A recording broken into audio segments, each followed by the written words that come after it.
ខាងនេះវិញបន្ទាប់ពីគេដឹងថា Luffy បានស្លាប់គឺគេបានយំឆ្លាក់យើងកลับមកដល់តាចាស់ទាំង5ដែលគេបាននិយាយថា Joy Boy ត្រឡប់មកវិញហើយ Joy Boy ជាមនុស្សម្នាក់ដែលខ្លាំងដែលបាត់រយៈពេលអស់100ឆ្នាំGam Fruit គឺវាមានឈ្មោះរហូតដល់2វាមិនមែនឈ្មោះតែមួយដែល Gam Fruit នោះទេគេថានេះកាក់ជាបិសាចព្រះច័ន្ទមួយដែលខ្លាំងក្លាដែលវាអាចនឹងឃើញព្រះច័ន្ទហើយវានឹងខ្លាំងនេះគេហៅថាគាទី5មកក៏បាននិយាយថា Hiyori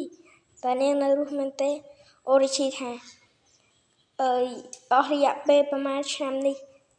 អូដែនភើឈួតភើជាដើម្បីតែឲ្យប្រទេសវ៉ាណូសុខសប្បាយតែ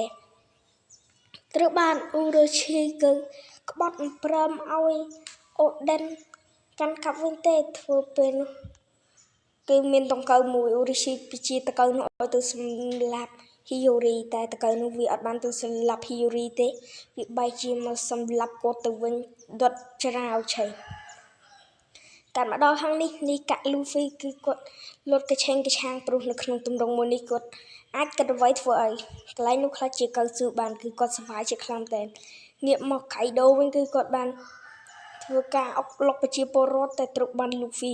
ចាប់ដៃមកគឺចាប់ខ្លួនមកដៃគាត់ឡើងធំគាត់ក៏បានចាប់ជាមួយនឹង Kaido មកវិញ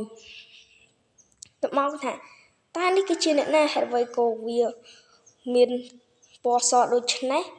ទៅមកគឺ Luffy របស់យើងគឺគាត់បានការវាយទៅកាន់ Kaido ជីទម្ងន់តែម្ដងដែលគាត់នឹងមិនឲ្យកៃដូតដៃរួចនោះទេរបស់ Luffy គឺគាត់ចុកខ្លាំងមែនទែនម្ដាយរបស់ Luffy ធ្វើឲ្យគេកៃដូឡើងក្អួតឈាមតែគេហ្វាយនេះគេសម្រាប់តម្រង់គេហ្វាយគឺខ្លាំងមែនទែនដូចជាការដឹងរបស់កៃដូគឺកៃដូបានសម្លាប់ទៅលើ Luffy បាត់ហើយតាមម្នាក់នេះជាអ្នកណាជា Luffy មែនទេទៅមក Luffy បានឈរសម្លឹងមុខ Kaido ដែលមិននិយាយទាំងអស់មិញឯងស្លាប់ហើយតើមិនក៏ឯងអាចរស់ឡើងវិញបានថាខ្ញុំក៏មិនដឹងដូចគ្នាទៅមក Kaido បានលេប Luffy ចូលទៅក្នុងពោះរបស់ Kaido ទៅមក Luffy លុតកឆេងកឆាំងពេញពោះ Kaido និយាយតែឯងឈប់ភ្លាមយើងមិនមែនគឺជាកៅស៊ូដូចអញទេឯងឆាប់ដោះលែងយើងភ្លាមមកកាត់ម្ដងម៉ូជាមួយនឹង Yamato វិញគឺគាត់ធ្វើការឡើងទៅហើយតែបានឃើញមិនកៃដូគឺពុះកឆេកឆាក់ហើយគឺដៃចេញតាមភ្នែករបស់កៃដូហើយលោតចេញមកក្រៅវិញតែម្ដងទៅមក Luffy គឺគាត់ដាក់មានអាណាដែលអាចគ្រប់គ្រងផ្ទះបានទៅមកគឺ Luffy របស់យើងគឺគាត់លុតចុះមកវាយគ្នាមួយកៃដូតទៅកៃដូបានខំ Luffy ក៏ស្រែកអ៊ូយទៅមកLuffy ធ្វើការចាប់ពវល់ជាមួយនឹង Kaido ជារាប់លានជុំធ្វើឲ្យផ្ទុះប៊ូមកន្លែងនោះតែម្ដងទៅហើយ Luffy យើងក៏ទៅរក Kaido តទៀតគឺគាត់អត់ខ្លាច Kaido ទេគឺគាត់មានតែចូលថែមទៅមកយើងកាន់មកដល់កន្លែងនេះវិញគឺភ្លើងដើមឆាបឆេះឡជាមួយ Kid ថាយើងប្រញាប់រត់ចេញពីទីនេះទៅ Nami បានប្រាប់អូតាម៉ាថាកុំភ័យអីតិចទៀតនឹងមានអ្នកមកជួយយើងហើយLuffy របស់យើងគឺគាត់បានលៀនផ្នែកចេញមកដល់ថ្នាក់ពួកគេឆ្ងល់ថាម្នាក់នេះគឺជាអ្នកណាទៅមកគឺ Marco បាននិយាយថាខ្ញុំក៏មិនដឹងដែរថានេះគឺជា Luffy ហើយមើលទៅនោះរូបក្បាលរបស់គេគឺយើងអាចចំណាំបានមក Luffy បាននិយាយអីធ្វើអីទៅមក Luffy របស់យើងគឺគាត់អស់ជាតិទឹកហើយគាត់ក៏ព្រុសស្លាប់បាត់ទៅម៉ូជាមួយនឹងយ៉ាម៉ូតូឆ្ងល់មិញ Luffy ទិញមានកម្លាំងហើយវាក៏ Luffy បែបនេះមកគាត់នឹកឃើញទៅសម្ដីម៉ូជាមួយនឹងអូតាម៉ាដែលបាននិយាយប្រាប់គាត់ថាចង់ជួយសង្គ្រោះប្រទេសវ៉ាណូវិញតមកគឺគាត់និយាយហើយនឹងត្រូវស្លាប់ម្ដងទៀត Luffy របស់យើងគឺគាត់បានប្រើកាយជាគៀតទី5ម្ដងទៀតដើម្បីប្រយុទ្ធជាមួយ Kaido តទៀត Kaido ក៏ដាក់គាត់មកដំបងតែនេះហាក់បីដូចការលេងសើចទេ Kaido របស់យើងគឺត្រូវបាន Luffy ដាក់មកដៃភុងខ្ទេចចងេងចងាងពេញហ្នឹងទៅបន្ទាប់មកគឺ Kaido របស់យើងស៊ីមកកាប់ដៃរបស់ Luffy ទៅមក គាត់នឹងសន្យាថាគាត់នឹងជួយសង្គ្រោះប្រទេសវ៉ាណូឲ្យបានលូហ្វីបានរុំដៃខ្លួនឯងធ្វើជាកងចាក់ហោះទៅលើមេឃហើយក៏បដាខ្លួនមកវិញដេកធម្មតាគឺគាត់មានអារម្មណ៍ថាសប្បាយព្រោះគេដូចឈឺក្បាលជាខ្លាំងជាមួយលូហ្វីថាតើទម្រង់អ្វីទៅធ្វើឲ្យលូហ្វីលេងសើចថ្នាក់នេះទុកមកតម្រុយសូនីសាបាននិយាយថាជួយបយត្រឡប់មកវិញហើយជួយបយពេលនោះក្រុមកងបាននិយាយជួយបយជាអ្នកណាគេមក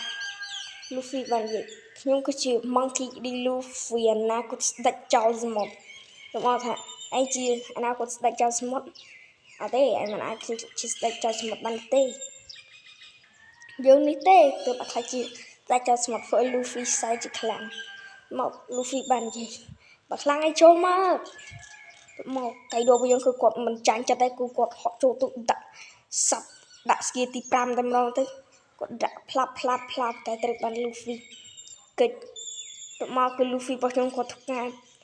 រត់ទៅដើម្បីវាយគ្នាជាមួយកៃដូតទៀតទៅមកគាត់ក៏លូនចូលដីទៅមកក៏ហក់មកវិញដាក់កៃដូយងមករន្ទះតែម្ដងដែលគាត់បានចាប់រន្ទះមកកាន់ម្ដងឡើងឈប់ផើបានស្រែកហៅដល់គ្នារបស់គាត់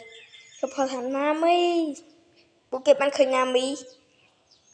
ជាមួយអូតូម៉ាក៏បាននិយាយបាត់មនុស្សអស់ហើយទៅមកណាមីថាទេពួកគេអត់តន្តាទេយើងអាចនឹងចេញបានរកគេបន្ថែមទៀតទៅបន្ទាប់មកយើងកាន់មករកកន្លែងនេះក្រុមកូនចៅរបស់ឡធ្វើការដុតភ្លើងដើម្បីចេញទៅក្រៅទៅមកគឺ Brook ក៏បាននិយាយអូយស្អីទេខ្ញុំនិយាយឆ្អឹងខ្ញុំខ្លាចឆេះងាប់ទៅមកគឺយើងគ្លៀងមកមើលកន្លែង Sanji វិញម្ដង Sanji របស់គាត់គឺបានជួយសង្គ្រោះនារីគាត់ជួយតែនារីម្នាក់គាត់គឺគាត់ចេះជួយបរោះទេឧស្សាហ៍គឺបានភ្លេងច្បាំឆេះខ្លាំងហើយយើងត្រូវការប្លុតឲ្យលឿនព្រោះឲ្យតំបន់នេះគឺវាឆេះខ្លាំងមែនតើហើយយើងត្រូវការប្លុតជីនបេយ៉ាងកាន់មកដល់ជីនបេមកជីនបេបានសម្លឹងទៅមើលអ៊ូរូឈីមកអ៊ូរូឈីថាថ្ងៃនេះជាថ្ងៃចុងក្រោយរបស់ឯងហើយទៅមក